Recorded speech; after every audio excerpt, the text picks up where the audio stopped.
Beautiful B-roll sequences. Now, if you saw my last video where we take this Shelburne vineyard and incorporate it into, well, a beautiful B-roll sequence, the truth is that there is all kinds of ways to tell stories online, and making beautiful B-roll sequences is only one of them. I've been inspired by a creator known by the name of Daniel Schiffer, and his style of B-roll, it's so beautiful, it's engaging, it's got the right mix of visuals and audio and moving and swirling around, and by the time you even know what happened, you're at the end of the sequence. You're at the end of the video and the product is in front of you, and you have this emotion, this feeling that is left within it. Now, of course, they look great, but they are very hard to do. So why don't we take a stab at it and bring back the Shelburne Vineyard wine as the subject, but try and incorporate a little bit more character, a little bit more story that brings in a scene and communicates a little bit more. Well, let's dive into it. I can't shoot any of this on my own, so of course I had to enlist the help of Gabrielle, who's my neighbor here, so, you know, maintaining those social distancing, of course, and the beautiful Samantha Lotus. Because, well, what's a video without amazing characters? So wait, do you want my hand in? Or I guess it doesn't. No, it has to be in. It has to be in. Yeah, and then an action, just pull it, not too fast. Okay. You will try 3, 2, 1. So I know I've said this before, but the key to a really good B-roll video is all about planning ahead. Now, planning ahead in this scenario is knowing where you're gonna go with the storyline, but also where you're gonna go visually. And in this scenario, going from a knob turning to a glass upside down transition is the work. That's where the magic happens. By having a little bit of foresight, you can actually make a much better video. It's not about the gear, it's not about knowing all the different components, it's just about planning. Because those who really plan make better videos and tell better stories. Try it. Another tip for composition is figure out where the focus point is gonna be at the end of the shot for the motion to really match and for it to be in focus. Making a really great B-roll video doesn't require a fancy slider. Sometimes you just need a hand towel that acts as one. 3, 2, 1. Can we eat yet? I'm hungry. So this is the first shot where we are doing a big transition, and this has to be nailed perfect. So of course, Gab over here is gonna put it in 4K so that we can punch in. I'm Insta famous. Are you? Before last shot, it's been a minute, but I'm excited for some charcuterie and wine and cheese. Oh yeah. Well, I think you want to kind of catch it like that, right? Yeah, I try to maybe follow just a little bit the movement so it's really smooth. There's no hard touch. Yeah. Alright, so 3, 2, 1. So, woo! Now, cutting. I think we got it. Whoa! Whoa! We time traveled there a little bit. So it's clearly another day, and well, we learned some things on this shoot that, let's just say, it's not really easy to make a video like this. And so I wanted to bring to you 6 lessons that we learned while shooting this video.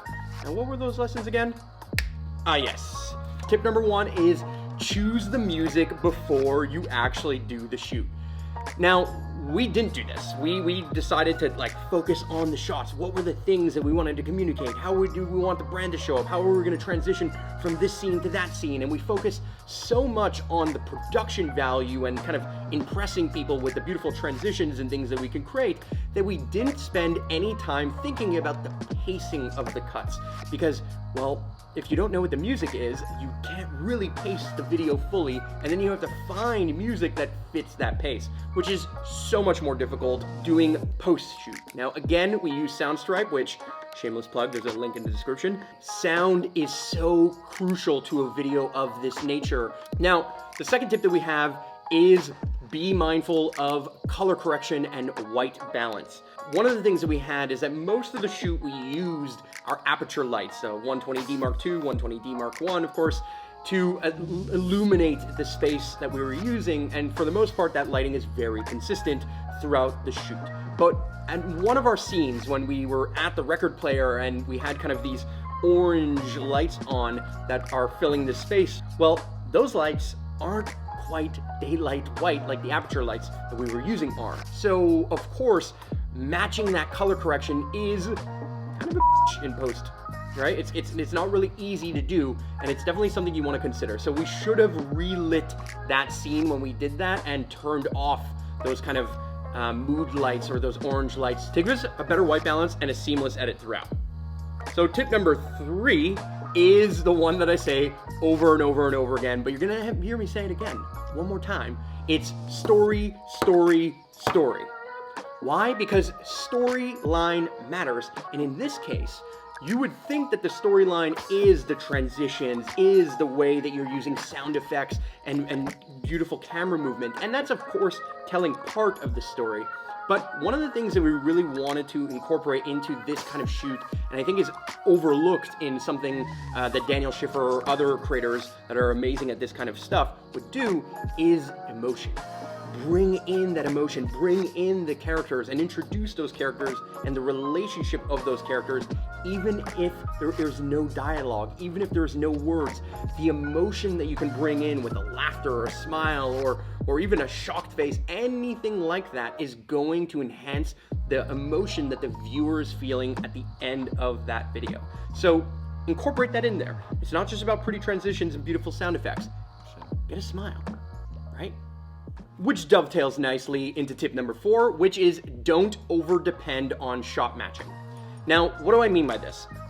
What I mean is that there are so many amazing transitions that you can use to mask cuts. There's so many ways that you can divert attention in the editing room without always having to do it with camera motion, because camera motion creates camera blur. It creates challenges that are so much more difficult to match up later than if you actually just recognize, wait a second, what if we did this later?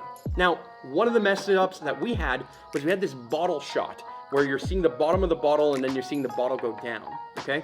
We actually had to use a clip of us restarting that motion because we didn't have that motion or the bottle perfectly in frame and we never did it properly, and we got lucky, and I say lucky, because we ended up, as we were resetting, we ended up using one of those clips in reverse to make that shot work, to make a beautiful cut, to make a beautiful transition without having to do it all with some Ronin or with the gear that you have or the movement of your camera. Of course, that's a big part of this edit, but it is not everything. Give yourself some grace and some space in the editing room and recognize that you can always slow down, load the footage into your computer, and double check it. And that's something that Daniel Schiffer has said multiple times over, and we didn't listen. Which leads very nicely into step number 5.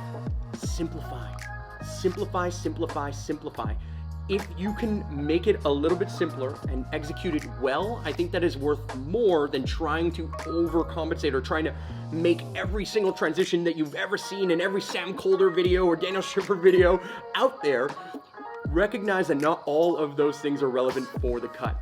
And if they're detracting from the story, if it's making it too hard to follow along with what is actually happening and what the storyline is building, even in a very B-roll animated sequence, then you've kind of lost sight of the shore, in my opinion, and you really want to simplify. So with that said, make sure to hit the like and subscribe on this video. If you thought that you learned something, if you liked what we were able to put together, what do you think? Let us know in the comments. And know that this channel is all about helping you be a better storyteller, both visually and with the words and the communication that you are making happen. So make sure to hit subscribe on this channel, because we're here to tell you how to tell better stories. And that's not just about the gear and the know-how, it's also about what goes into better stories. So hit the subscribe button and see you in the next video. Oh yeah, and tip number 6 is, well, Daniel Schiffer. Yeah, he's a master at what he does. Go subscribe to him. See you in the next video.